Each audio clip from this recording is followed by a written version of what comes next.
We want to give a way to compute a double integral, similar to the way we used antiderivatives to compute integrals of functions of one variable. Let's revisit Riemann sums from above, and we're going to rewrite the Riemann sums with two sums. Each sum will be an integral, and you'll see what I mean in a moment. So now we want to label the picture again. The left x endpoint is A, and the right x endpoint is B. The bottom y endpoint is C, and the top y endpoint is D. And again, we're going to assume that the width of each one is delta x is constant, and the height of each one, delta y, is also a constant. Now what we're going to do, instead of labeling each rectangle 1, 2, 3, 4, and so on, we're going to label each rectangle based on its x position and y position. So we're going to call this, we're going to label this as line 1, this is line 2, this 3, this 4, this 5, and this 6. Those are the x lines, and the y lines we'll call this one 1, 2, 3, and 4. And so this rectangle, this bottom left rectangle, we'll call the 1, 1 rectangle. This rectangle we'll call the 2, 1 rectangle. This rectangle we'll call, for example, the 2, 3 rectangle. So it's based on the coordinates of the upper right corner in the rectangle. Similarly, we are going to pick a sample point in each rectangle.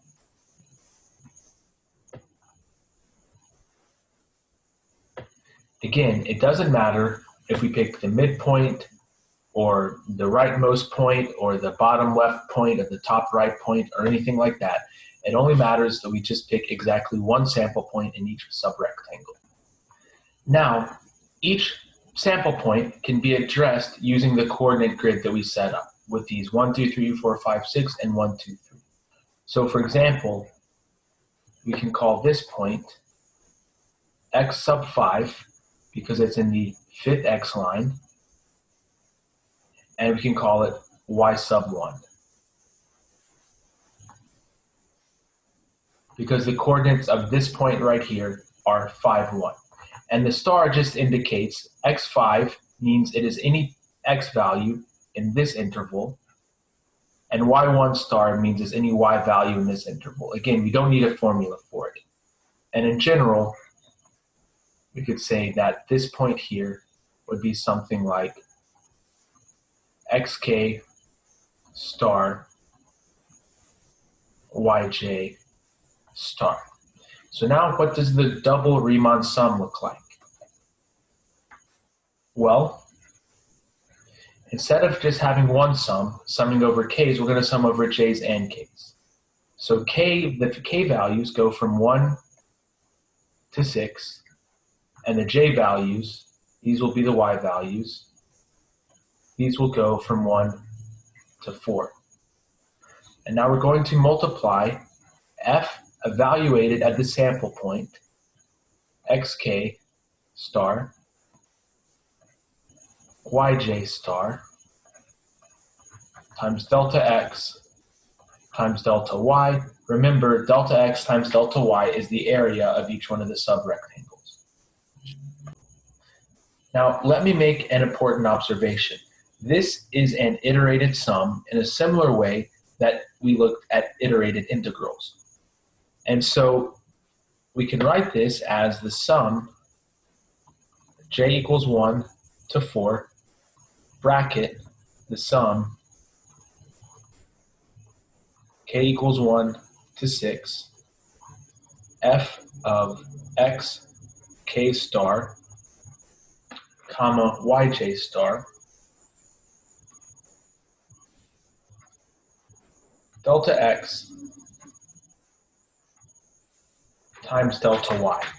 Now notice that if we fix a y, let's say y is equal to 1, so if we fix a j, say j is equal to 1, then the inner sum here is just the Riemann sum for a function that is just going along this bottom line here, or this bottom set of squares here. If we look at j is equal to 2, we get a Riemann sum for an integral that's just going along this way here.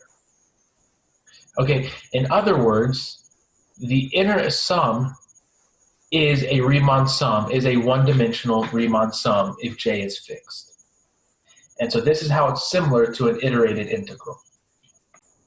Notice also that we can change the order of summation. So instead of having the j sum on the outside and the k sum on the inside, we can write it this way.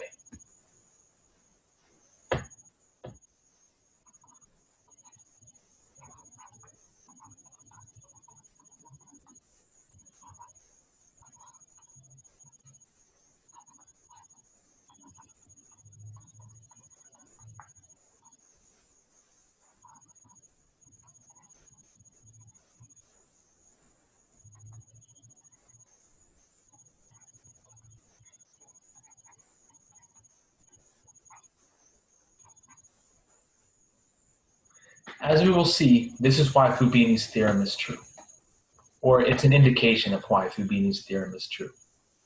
Okay, so now we have gotten a Riemann sum, not with one sigma sign, but with two sigma signs.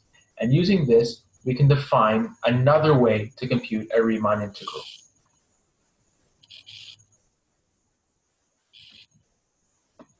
Let f of xy be a continuous function defined on the rectangle AB times CD. Then the integral of f over r is the following. It's the limit as delta x and delta y both go to 0 of the sum j equals 1 to m, k equals 1 to n, f of x, k star, y, j star, delta x, delta y. Now here, the delta x and delta y don't need to have constant width, so we can say delta xk and delta yj. Again, this is very similar to the Riemann sum that you saw in Calc 1. Now there is an important observation that needs to be made. And before I make this observation, I just want to say that I am not justifying the ability to do this mathematically. But it works for all of the functions that we're going to see, and it certainly works if f is a continuous function. So this sum right here can be written as the following. The limit as delta y goes to 0 times the sum j equals 1 to n times of the limit as delta x goes to 0 of the sum k equals 1 to n f of x k star y j star delta x k delta y j. Now observe the inner sum. The inner sum is very close to the Riemann sum for a one-dimensional integral. And in fact, it's not actually true, but it's true enough for me to write for our purposes. This is equal to the sum j is equal to 1 to n times the integral from x is equal to a to b f of x, y, j star dx delta y j. Similarly, it's a little more difficult to see, but not too hard. As delta y goes to 0, this sum goes to an integral. Again, I'm not justifying this totally mathematically, but I think you have done enough calculus that you understand what I'm saying. I'm going to change to blue just to indicate that I've changed.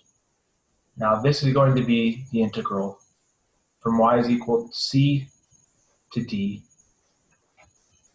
dy, and we also need to get rid of the j and the star on the y.